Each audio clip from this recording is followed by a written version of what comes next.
And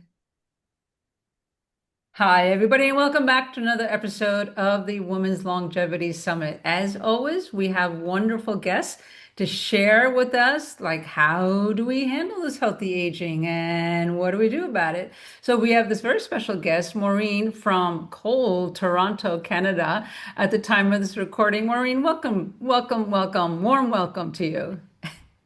Thank you. Thank you so Yeah, so much, excited to Judy. have, yeah, so excited to have you here Very happy to be. because we're going to Yeah. talk a little bit differently about healthy aging, which is the mindset, the self-care that we just don't do enough. And we want you to get into it because you certainly have been through it. But Maureen, I just first want to address that background on your wall. Like, I never see that. And I think it's just so unique and so cool. Tell us a minute about that. Okay. Well, I'll try and keep this short, but I love it. And I've kept it because it's something that my husband did. He Oh, had, although he was a business person, he had a very creative idea. And we have two very large trees in our backyard. And he created this project where he took a picture of those trees for a full year, every wow. day for a full year. And then not only did he do that, but he mounted it all. And of course, this is one of the uh, only walls in our house. We've got a fairly sizable house, but it's the only wall that really can take something that long. But I love it, and my husband passed away a couple of years ago, and so it's really very much part of him, and Yeah, that's so very yeah, cool. I love it. And it's so yeah, unique and it's something to remember him by. And it's just yeah. awesome. I love it. And if you look at it closely, which you probably can't see from where you are, but it starts in the winter with snow on the trees, and then it goes right through spring and summer with the willow tree getting leaves and everything, and then the willow tree drops their leaves and the snow comes back. So Yeah, it's a it's uh, season. It it's a represents our season whole of our yeah. lives, doesn't it, Maureen? And well, that's great. I'll use that from now on You do. as You my need to use that, um, the season of our life. This is like such yeah, an important season, especially. So for everybody listening and absolutely. watching, I want you guys to know why I chose Maureen specifically. I didn't know her before, but she popped up in my, I don't know, Instagram or whatever. And she was so cool because she had this presence about her. And then I started reading more. It's like, oh, wait, she has a community for women to help them transition and find purpose and find adventure. Oh, sign me up. Let me talk to this woman because I love adventure. I think it's awesome in this season of our life, and we lose that, right? But Maureen, you have certainly gone through your different transitions in your life. Like you mentioned, your husband passing, the sale of your business. You've had a bunch of different things happen, and then you had to learn how to make that transition, right? And the issue is that women, as women, we are always going through transitions and we're also multitasking and doing all these different things. We're taking care of the dog, the cat, the partner, the house, the car, we're doing everything and we don't know how to transition in this season of our life. So let's start off by how do you help the women to understand about transitioning? Well, I think for starters, I think it's really understanding that this season of your life is not the down season.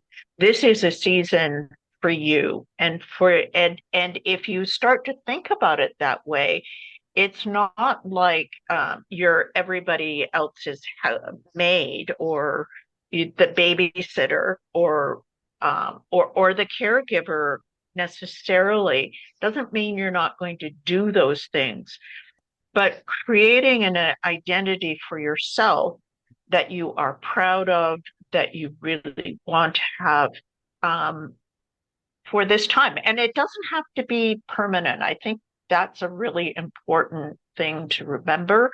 I think it's important to remember that um, this is all you're trying things on, you're finding what works for you. but it isn't like that you have to settle on something now and that's going to be it for the rest of your life. I think that enjoying those different things through this period is really important. Yeah, and I was like, think, yeah, Grandma Moses with the painting. She didn't start till she was like in her 80s or something, right? absolutely, absolutely. And allowing that to happen. But I think what the other thing is, because this is what I see with the women that I deal with, but also my friends, is that um, if you don't set your own, um, what you want to do, somebody else can jump in there. Your children, your adult children. Can you be the caregiver for my kids? Um, and that then buttonholes you. It restricts you. So it's really important that you set boundaries and really have an idea of what you want to do for yourself. Yeah, And but by think the about it. way, How hard is it? How yeah, hard is it to set those boundaries when we've never done it before because we've been giving, giving, giving, helping, helping, helping giving, giving, everybody but giving. ourselves. Like, how do we, how do the women stop and say, okay, wait, this is my season in life. This is the time for me to do. How do they relearn and break those patterns that have really damaged them and they've lost their purpose, their motivation, and all that? Like, what was your, because you went and became a yoga instructor, and you were like, listen, I want to change. I want to make some changes in my life. Like, what's the impetus that you're seeing not only for yourself, but for others that you work with? Well, it's because we want to be vital. We want to have our own selves and roles. And I think, it I love the analogy of, when the oxygen mask falls down, you put the oxygen mask on yourself first. And we, you know, that's not a natural thing for a lot of women, especially women who have had families or had ailing spouses. You kind of think about that person first. And believe me, I'm speaking from experience here. It's not as easy as it sounds. But I think having community, and that's why I think this is really, really important. Yeah. Having community, not just with your close friends, but it's also having a bigger community to kind of understand what are other people saying, what are other people talking about, and what can I use in my life? How can I learn from other women? And I think you know um, the world is our oyster. It's just we have to kind of try it Yeah. and do things.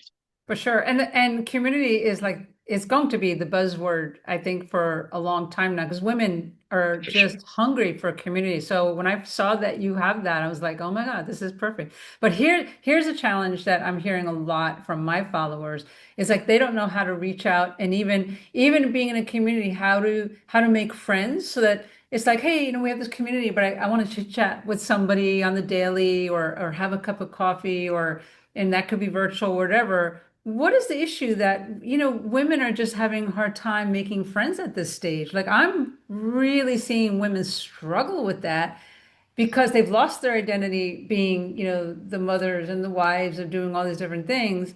And in this season, so how do they make that connection, Maureen?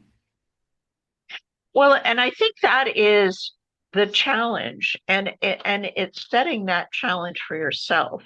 I think is saying, I am going to do this with purpose. Um, I love. There's a book by Mel Robbins called "Let Them," and she has a whole chapter about how you make friends. And she talks about it because her family moved from one place to the other. And when you when you are not seeing people regularly and creating that impetus to see people, and when you retire, you lose a whole set of people that you're not seeing every day. People are dying in your life, and so being purposeful about reaching out and finding those places, those opportunities, I think is very, very important. Yeah, and in your community, how does that work? They get together and talk online on the regular? How does that work? We actually have events where we have people talk about a particular topic, and then our group comes together and shares. And not everybody comes to every event, obviously. Um, that would be a lot because it's hard to share if we do that. But but it really is. And then what has happened within the community is that people who are at a certain point, widows, for instance, who um, you know, feel more akin to other widows, have connected on their own and have coffee or, chat online, that kind of thing separately. So it's really, I think that community and finding it within your own physical space, you can find those things, Yeah. those opportunities. Yeah, and I think that's the whole thing. Some of it is social, and that's so important, right? As they've been finding Right. now in the last few years, it's like, oh, loneliness is an epidemic. I'm like, yeah, that's been going on for quite some time, people, and now you're just catching on. And women especially, they're really struggling, right? There's been documentaries made both in the UK and in the US. It's very real. I didn't really believe it was that bad, and I called up my friends who are therapists, and they said, oh, this is a worldwide phenomenon. This is like very serious. And so that's when I started saying, well, my part in this is to do this, the healthy aging part for people who are concerned about the health, but your part is equally as important. The mental emotional connection is super important because as people go through, like you said, whether there's being a widow, being divorced, being retired, they do lose their identity. So what are some things that you're hearing that women are saying that they want to get back their identity? They just don't really know how. It's like they're struggling. You could tell they're like lost. It's kind of like the rug was pulled out from under their feet and they're like, oh, I guess I am retired. And then it's like the death sentence, right? And it's like, no, no, no, it's not. There's Well, things you you know could what? do. There actually is, there is, and I found that there's a book called Live Wired, which is about how your brain develops, which is really interesting. And I discovered it actually just after my husband passed away, and I was really in a state of who am I, Yeah. and I would have these big long days of, you know, wondering, what I should be doing, but not doing anything. And what he says is, as David Eagleman, he says that in your brain, you have a template for your life, and um, uh, when something like you retire, you have a template in your head for all those people that you talk to, all those duties that you do. And that is part of what, what is how you see yourself, your identity. When you lose that, and that can happen, it can happen with um, being, losing a spouse. It happens when you retire. If you have a job that has a lot of meaning to you, that definitely happens there. And it's really being patient with yourself and filling that space with what your new life is going to be. And easy to say, and trust me, not so easy to do. but it's really being intentional about it. It's not saying, oh, this will pass, because what I have seen in some of my friends is that if you don't do it intentionally, then things slide, and that's when you get lonely older people who are, just staying at home, and they'll have a reason. Oh, my arthritis is acting up, so I can't do anything.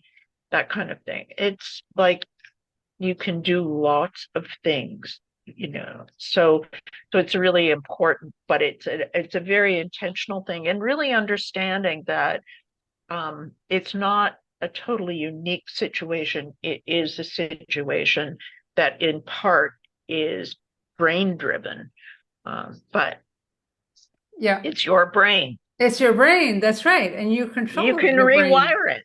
That's right. It's your Rewire the brain. brain. I like that. Oh, I like that. Yeah. Yes. And there are a lot of people talking about rewiring your brain. It's just shifting it, really, just shifting your thinking when you get up in the morning. So I had a 90-year-old aunt who, same thing every single day. She, cleaned the kitchen one day, cleaned the bird cage the next day, cleaned the living room. And that's all she did, her, for decades, like when her husband died, because she lost her purpose. She lost her identity of who she was and didn't go out and do anything different. It was the same thing. Monday did this, Tuesday did that.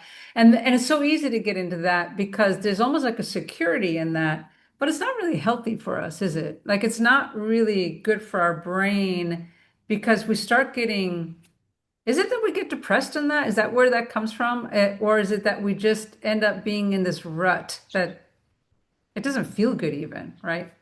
Well, I certainly think the loneliness it is, loneliness and depression are kind of like handmaids, you know. Mhm. Um, but I think there's what we do know about the brain is just how the brain can adapt and change, and at our age, I mean, it was always thought, you get to this point and then your brain's set and then it's all downhill from there. Well, we know that that is not true. It's not true You know what the physically. funniest thing is when I hear 30-year-olds saying, "Oh my God, I turned 30, my life is over. I'm getting so old." I'm like, Good. "Oh Yes. my God, you're such a puppy yet." No.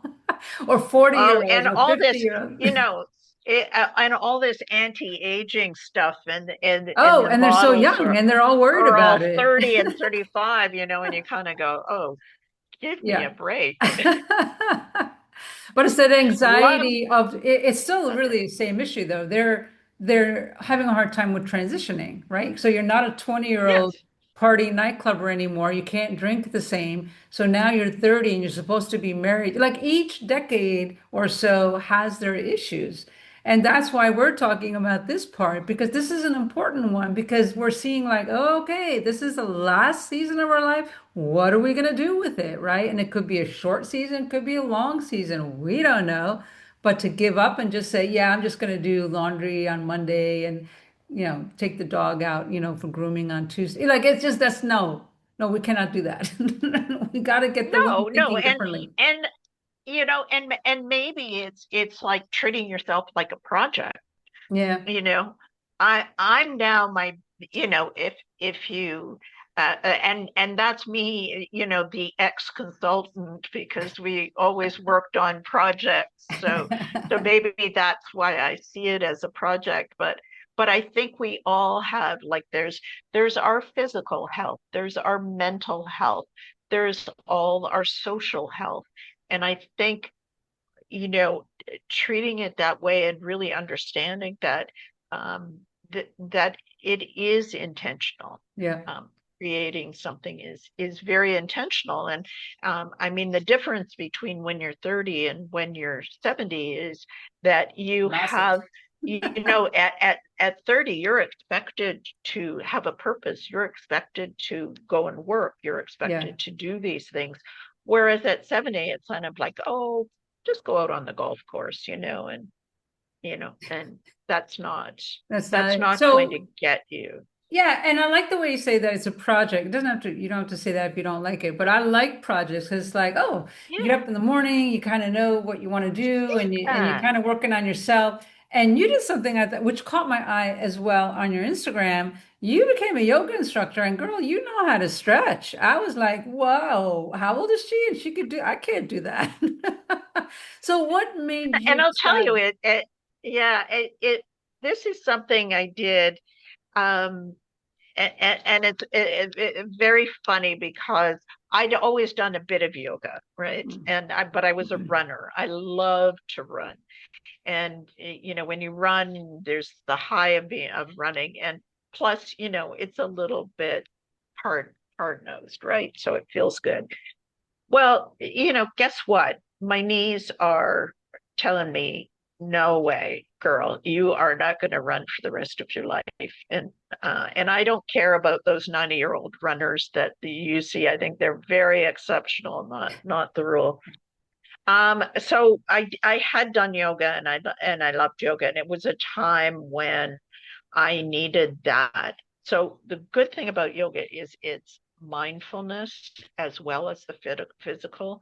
And I really needed the physical, but I had a lot of grief and pain that I also needed to do. And just um, finding those moments of mindfulness was really important. So the yoga was very good that way as well.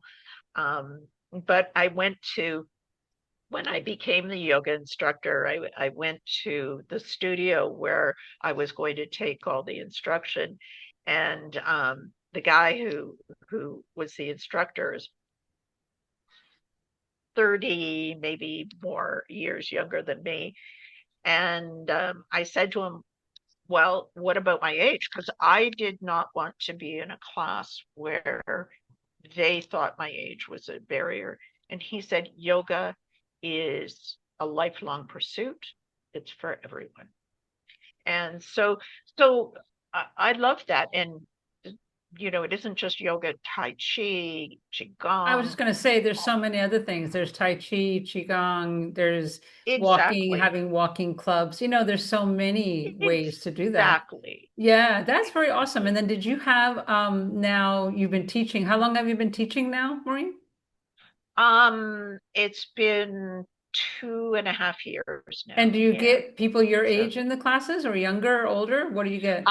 Yeah, actually I do. I do. And partially I think they're attracted because I am my age. Right, And I do, I modify for some people, because I recognize that not everybody can do what I do. right. But but I think that's the wonderful thing about some of these practices is they're not meant to prove, this aggressive form of health. It's really about a much more gentle form, and treating yourself with respect. So Yeah, yeah, I love it. 100% agree.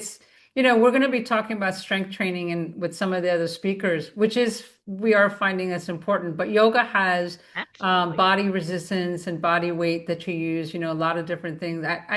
Anything that moves your body at this point, I think is fine. We got to keep Exactly. moving. So I think that's awesome. Maureen, one of the things that a lot of the women that follow me have said that at nighttime when it's night, it's quiet, they can't fall asleep, right? Or they get up at 1 or 2 o'clock in the morning, or whatever the situation. And the stories start going in their head, right? And they're like, you didn't accomplish this and you didn't do that, and you're hearing you're supposed to be moving and you're not, and all you're doing is eating chips every day.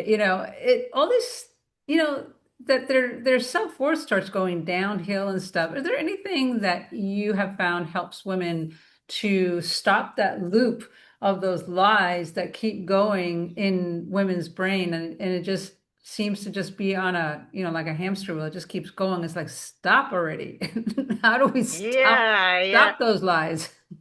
I actually wrote a blog about this because I think, it's so common. It's so common. And it isn't just for women our age. I mean, self-criticism is probably the worst thing. And I think uh Tara Moore wrote about it. She called it the inner critic.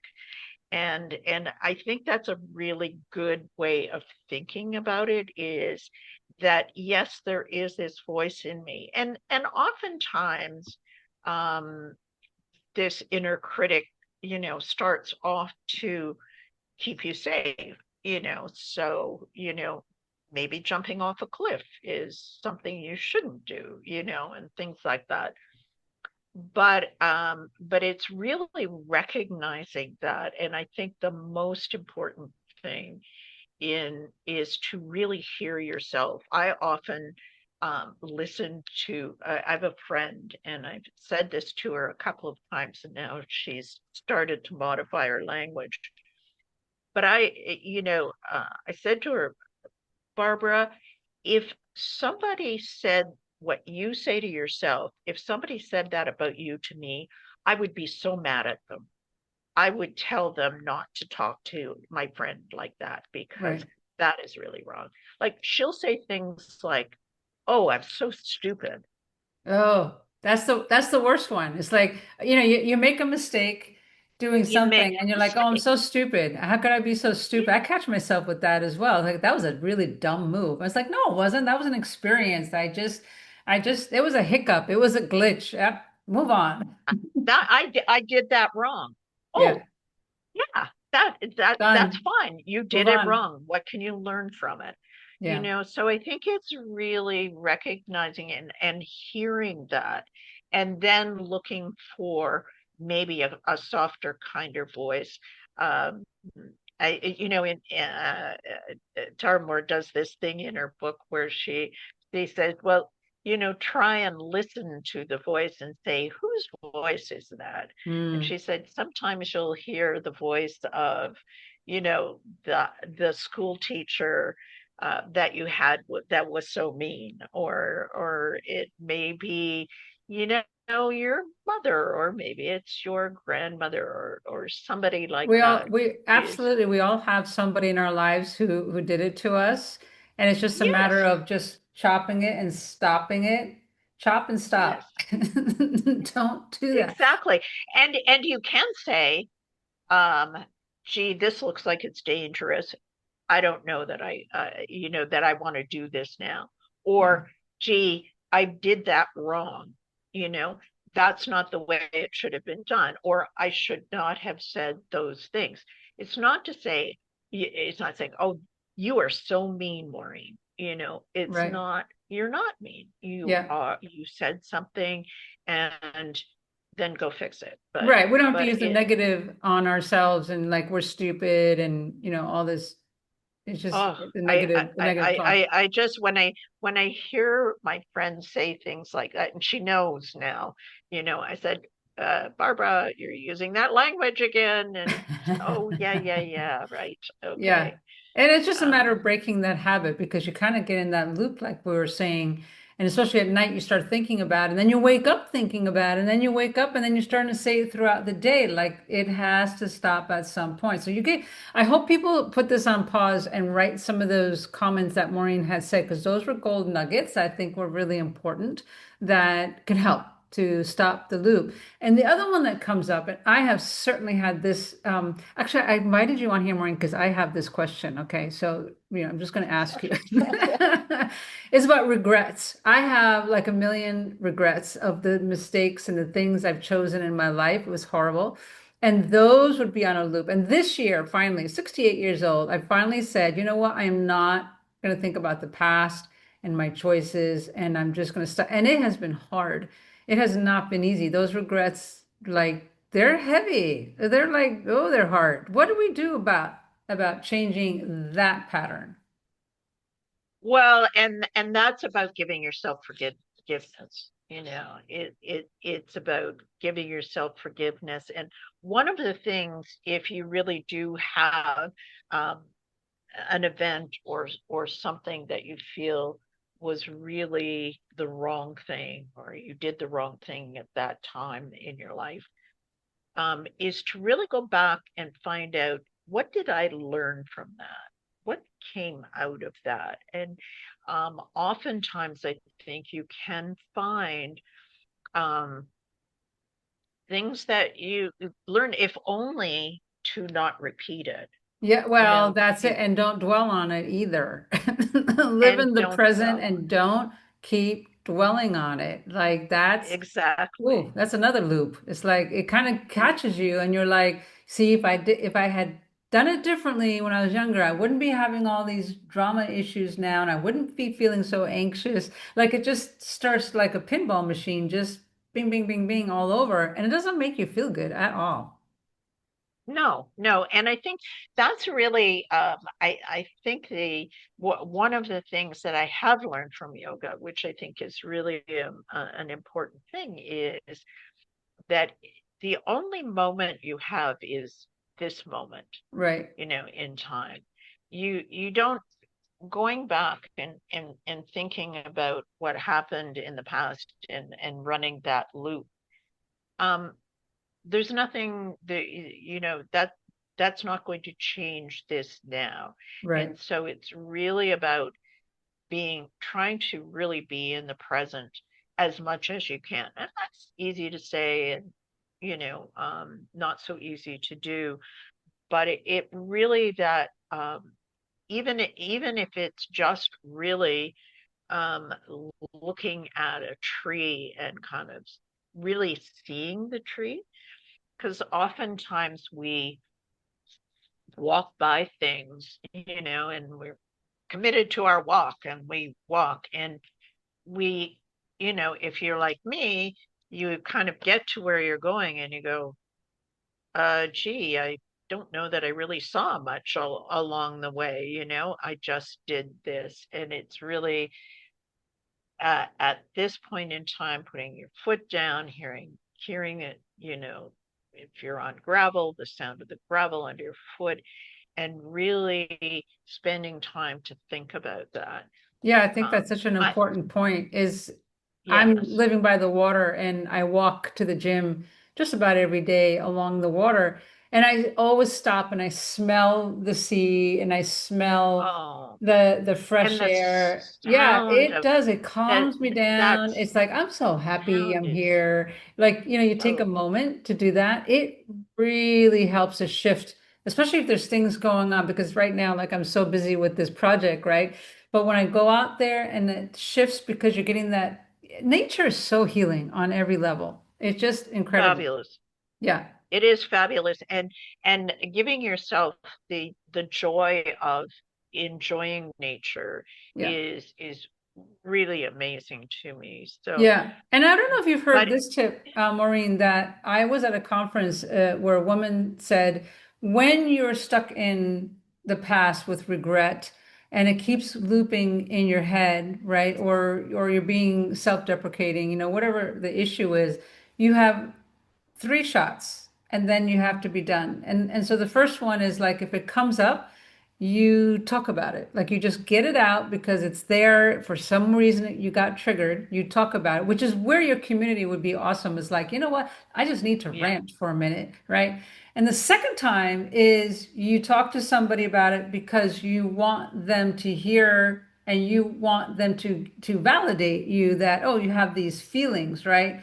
But the third time I thought was so interesting. She said that you say it one more time, and the reason you tell the story or the rant or whatever is the issue to somebody is because maybe they could learn something by it. So you just share it with no, like the negative feelings that come with it. She says this because you've already told the story twice. The third time is maybe you could talk to somebody, help them out with your story, and then you're done and you don't bring it up again. Now, the hard part is it does come up again. At time you trigger, you get but then it's easier because you've already gone through the steps of, okay, I've talked about it, I've let it out, I've shared it, with the negatives gone. It has helped a lot to be able to say, I only got three shots, so then I gotta let it go. That's it. yes, yeah. And I think, there's these wonderful techniques, and that's why I think you know, explore them. I mean, certainly explore them, you know, through your community, through my community, but explore them widely. I mean, I believe that this is a time when we all should be sharing, Yeah. and I'm very happy to talk about what other communities are doing, because I really believe that the more we share with each other techniques, things that have worked for us. I mean, it's fun. It's funny, this idea of storytelling. I remember, when my husband passed away, um, it's very hard at first, because you are in this grief mode, and it's like nobody can feel like this. And am I ever going to start feeling normal again? And one of the things that somebody said to me was, go talk to people who have gone through what you've gone through, lost a spouse, and talk to them about their feeling, talk to them about your feelings, and then listen to their feelings.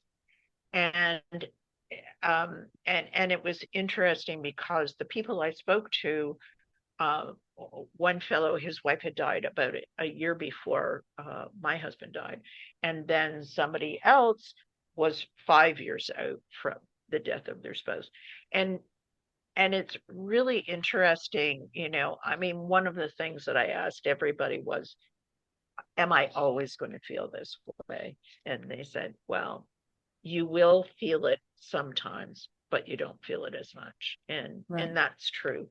So I think the idea of telling the story and hearing other people's stories as well, and not and just not trying to heal them, you know Exactly. We're not therapists.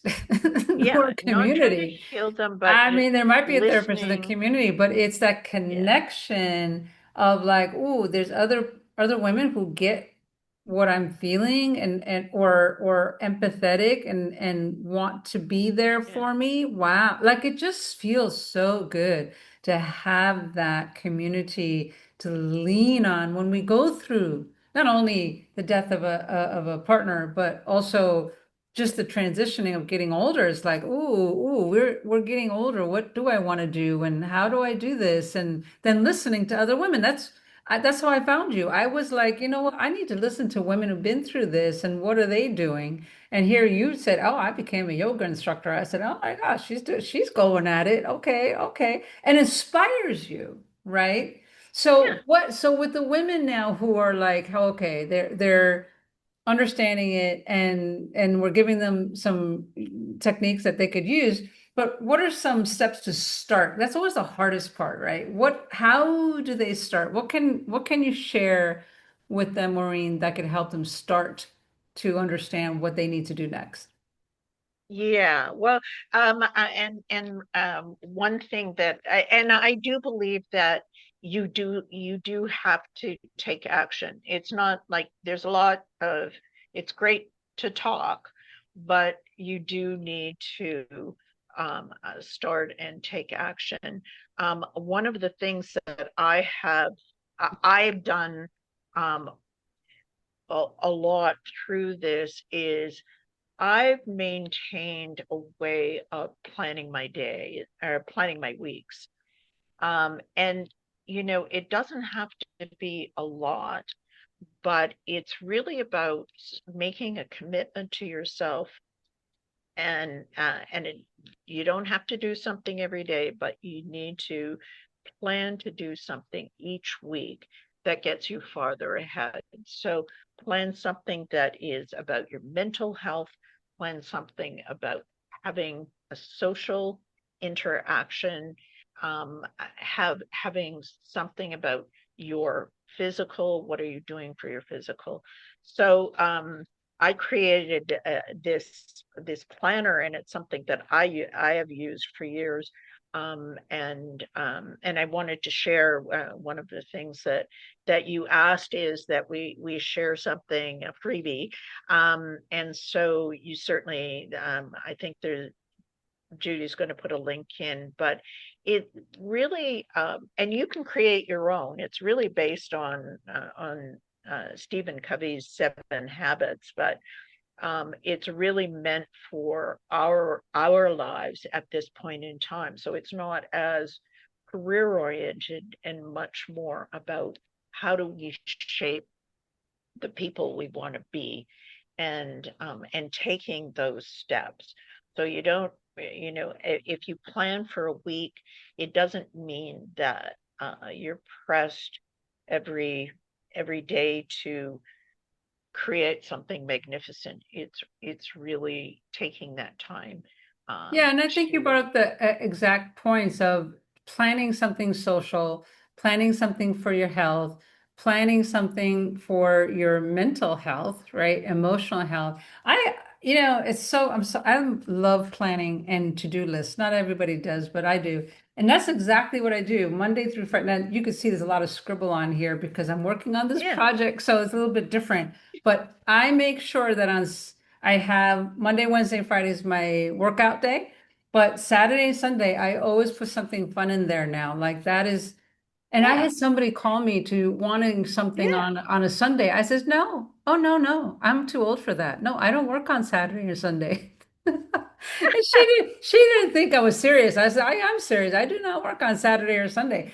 That's my social time. Either I do something for myself or I go explore something or I get together with the girls for coffee or brunch or something wherever I am in the world. It's important. It absolutely, and it makes me feel I so and I better yeah, yeah, I think you make an appointment, make an make an appointment, and appointment. it Yeah. doesn't have to be an appointment. When we think about it in a business context, it's always, oh, we have to have a meeting and we're bringing the team together and stuff like that. Make an appointment to go to the gym. Yeah. I'm going to the gym this day, and or I'm going out for a walk this day, or Yeah. I'm doing yoga this day. It's and or I'm calling my sister, that kind of thing. Yeah, So it's it's important really, to I write think it down. Yeah, there's something about it writing it down, seeing it on the wall, seeing it on, I put it on my fridge and I'm like, oh yeah, I get to eat this today. Oh, more protein. Yay. I do I Yeah. do it like And this, I don't it's carry big and notebooks anymore. then I go back and I check it off.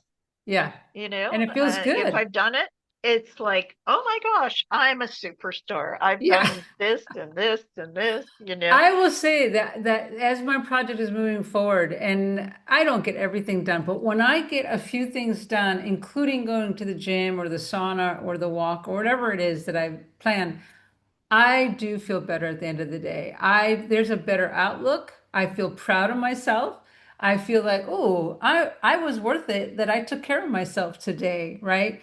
And it didn't start out that way. I think that's an important point we need to talk about, Maureen, because you and I, you're doing the yoga, you're doing the community, we got some projects going on. But the women who are just starting out, even if they could do one thing in the week, right? One thing in the week that Exactly. is for themselves, don't you think that would make a difference?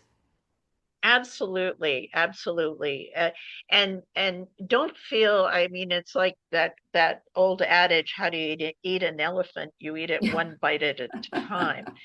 So this is one massive elephant, baby, Yeah. and you know, take it chunk by chunk.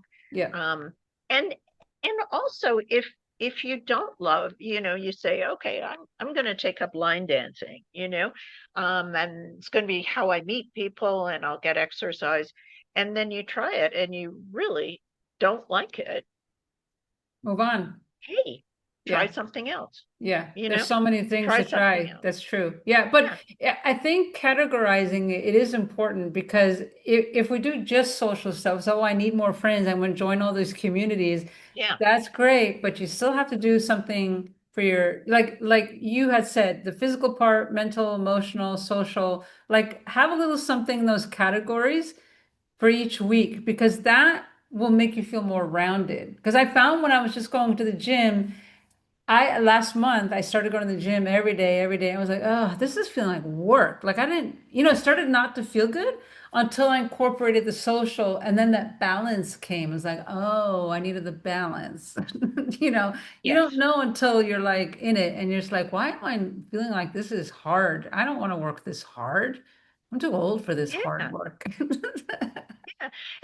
And there's times like, um, if I'm going to uh I'm going to Mexico and it's going to be hot, which I'm loving the idea of, by the way. But you know, so I'm learning Spanish. So Oh, that's going to be mental, a yeah. lot of mental and maybe less social and less physical because I'll walk to my Spanish classes, but it's like a lot of mental work.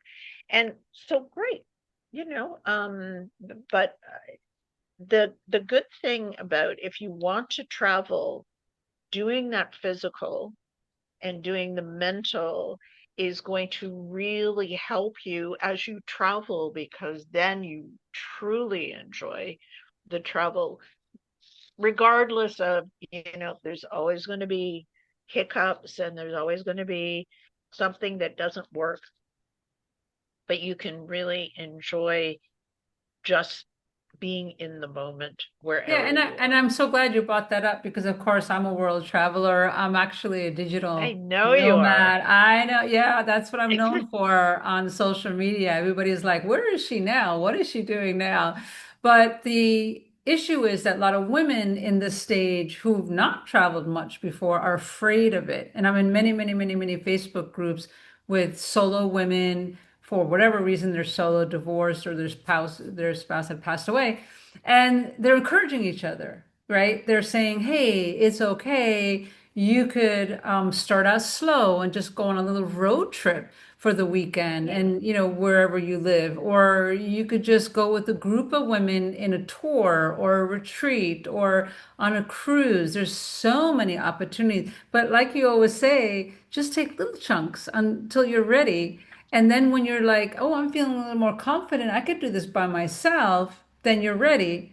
Or you say, no, I need to go with other women. Fine. But there are so many aspects like lifting your luggage up the stairs. Listen, we need muscles for that. And I, yes. and and one of the things I work out now is like I want to be able to lift it every single time. Right now in Europe, the men all lift it for me. The gray hair, it works for me, Maureen. Let me tell you.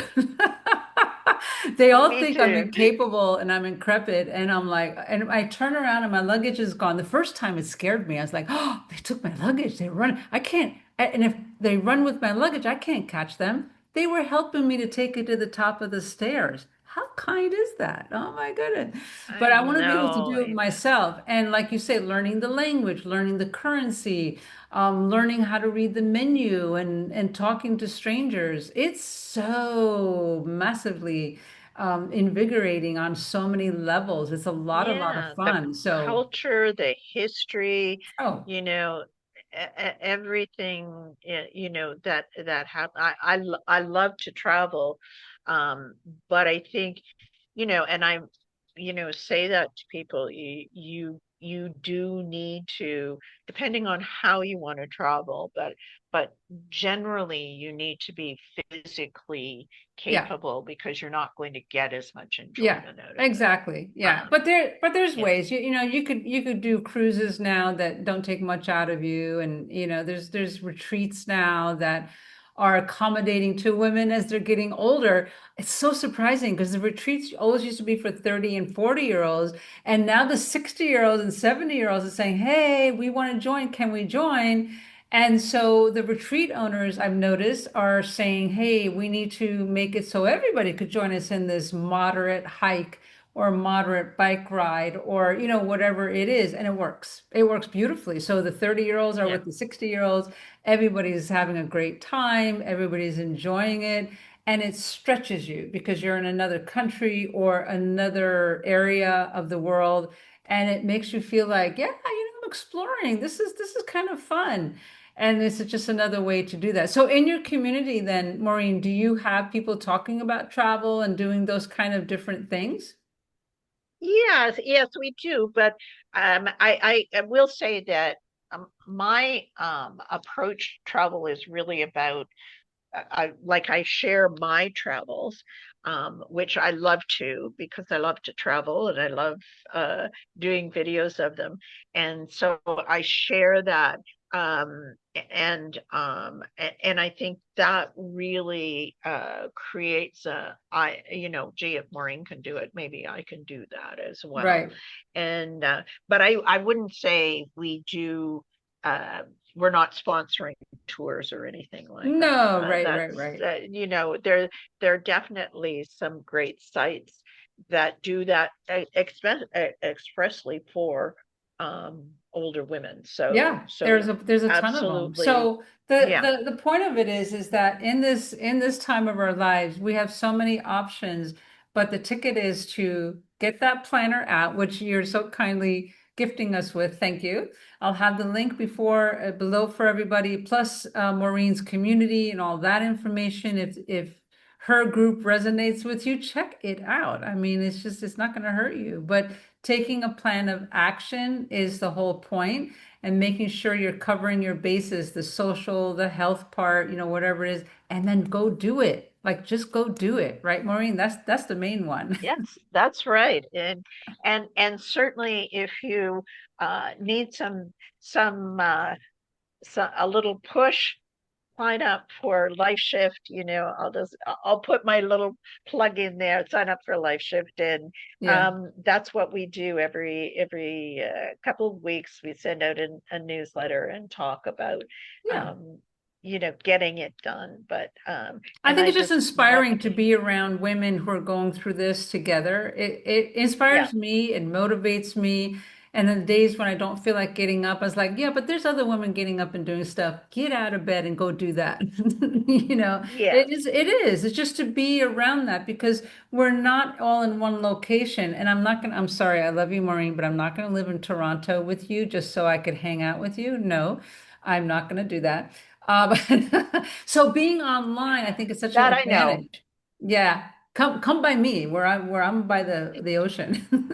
I know, I know. I love the idea of where you are. You just But the thing is that this online community is so awesome because women could connect, they could talk, they could make exactly. friendships out of it. So I highly encourage everybody who's watching and listening, go check out Maureen's community, get her planner, download it, start making some plans this week, and then share it with us. We want to hear from you guys. Like, what did you come up with? What is the goal for the week that you plan? That is inspiring as well. And so I encourage you guys to do that. So Maureen, thank you so much for being here and Yes. warming our souls with your wisdom and your experience and just Oh, thank you so handling this much. transition time. Thank you. Yeah.